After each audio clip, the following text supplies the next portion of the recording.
आइए जानते हैं बिहार के हर जिले हर इलाके की 30 बड़ी खबरें, वो भी सिर्फ 10 मिनट में।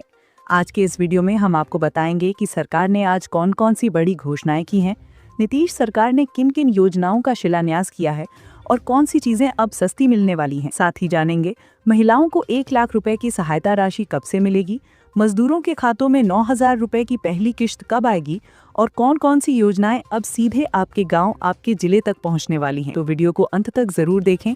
अगर आपको बिहार की ताज़ा और सटीक खबरें सबसे पहले चाहिए तो वीडियो को लाइक करें, चैनल को सब्सक्राइब करें और कमेंट में अपने जिले या शहर का नाम जरूर बताएं, क्योंकि अगली बार आपके ही जिले की खबर सबसे पहले हम दिखाएंगे। बिहार विधानसभा चुनाव के दूसरे चरण में पश्चिमी चंपारण से इंसानियत के एक दिल छू लेने वाली दो तस्वीरें सामने आई हैं, जहां महाराष्ट्र पुलिस के साथ बिहार पुलिस ने नजीर पेश किया है। इसके लिए डीएम और एसपी ने विशेष निर्देश दे रखा था, जिसका असर भी दिखा। बिहार विधानसभा की 243 सीटों के लिए बिहार में 2 चरणों मतदान हुआ। पहले फेज की वोटिंग 6 नवंबर को और दूसरे फेज की वोटिंग 11 नवंबर को हुई। नतीजे 14 नवंबर को आएंगे। एग्जिट पोल के नतीजे भी सामने आ गए हैं। सभी एग्जिट पोल में एनडीए की सरकार बनती दिख रही है। एग्जिट पोल में महागठबंधन को बड़ा झटका लगा है। पटना जनसुराज के कैंप में लगी राग, 5 बाइकें जली, 9 गाड़ियों को निकाला गया बाहर। समर्थकों में गुस्सा, कहा साजिशन, कुछ लोगों ने लगाई आग। दिल्ली में ब्लास्ट के बाद पटना में अलर्ट, जंक्शन पर पहुंची एटीएस। पाटलिपुत्र स्टेशन पर यात्रियों के लगेज की गाड़ियों की हो रही चेकिंग। जमुई के चोरमारा गांव में 25 साल बाद डले वोट, मतदाताओं में दिखा जबरदस्त उत्साह। पहली बार शांतिपूर्ण तरीके से हुआ मतदान। जब छोटे भाई के पैर छूने झुके तेज प्रताप, एयरपोर्ट पर दिखी लालू परिवार की वो एकता जो विरोधियों की नींद उड़ा देगी। वोटिंग के बाद बिहार में सियासी हलचल तेज। जेडीयू ऑफिस के वॉर रूम पहुंचे सीएम नीतीश कुमार। एनडीए में कंफ्यूजन।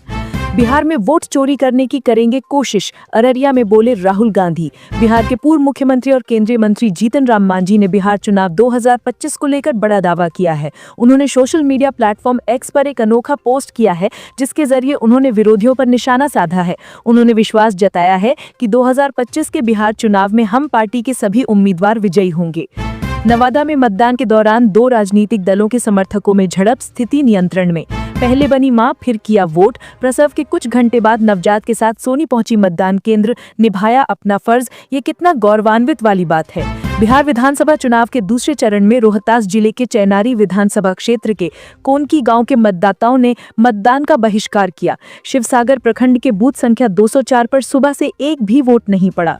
एक दशक बाद नवादा के गोविंदपुर विधानसभा क्षेत्र के नक्सलियों के माद कहे जाने वाले कौवाकोल थाना क्षेत्र दनिया में लोकतंत्र का मतदान पर्व मनाया गया। झारखंड सीमा से सटे इस इलाके में उत्साह के साथ ग्रामीण मतदान कर रहे हैं। दूसरे फेज की वोटिंग से पहले देर रात काराकाट से निर्दलीय कैंडिडेट ज्योति सिंह के होटल में पुलिस ने रेड की। जिस होटल में वो ठहरी थी, वहां की तलाशी ली गई। इसका वीडियो भी सामने आया है। राहुल गांधी बिहार के बाद अब उत्तर प्रदेश का रुख करने जा रहे हैं। कांग्रेस वो सब कुछ करने की तैयारी में जुटी हुई है जिसका नेतृत्व राहुल गांधी करने वाले हैं। तेजस्वी यादव के आरोपों पर चुनाव आयोग का जवाब, किसी तरह का पक्षपात नहीं, सभी राज्यों से आती हैं फोर्सेज। पोस्ट ऑफिस ने सीनियर सिटीजन स्कीम में बड़ा बदलाव किया है। अब निवेश की लिमिट बढ़ाकर सीनियर नागरिकों को पहले से लगभग 2 गुना यानी 20 लाख रुपए तक का बेहतर रिटर्न मिल सकता है। 14 नवंबर के बाद फिर वापस आऊंगा, बिहार की आखिरी रैली में पीएम मोदी ने कर दिया बड़ा दावा। प्रधानमंत्री नरेंद्र मोदी भूटान की 2 दिन की यात्रा पर रवाना हुए हैं, जहां वे पुनत सांगशु द्वितीय पनबिजली परियोजना का उद्घाटन करेंगे। भारत और नेपाल के बीच 12 से 14 नवंबर तक दिल्ली में वार्षिक सीमा वार्ता होगी, जिसमें सीमा अपराध, खुफिया जानकारी साझा करने और सीमा प्रबंधन पर चर्चा होगी। बॉलीवुड के ही मैन नहीं रहे, फिल्म अभिनेता धर्मेंद्र का 89 वर्ष की उम्र में निधन। ब्रीच कैंडी अस्पताल में ली अंतिम सांस।